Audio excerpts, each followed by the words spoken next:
بسم الله الرحمن الرحيم. هل أتاك حديث الغاشية؟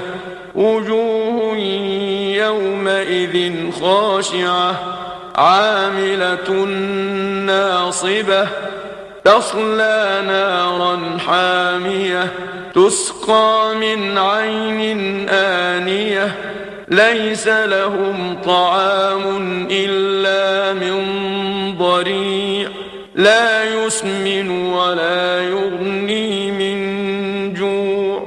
وجوه يومئذ ناعمة لسعيها راضية في جنة عالية لا تسمع فيها لاغية فيها عين جارية فيها سرر مرفوعة وأكواب موضوعة ونمارق مصفوفة وزرابي مبثوثة أفلا ينظرون إلى الإبل كيف خلقت وإلى السماء كيف رفعت وإلى الجبال كيف نصبت وإلى الأرض كيف سطحت فذكر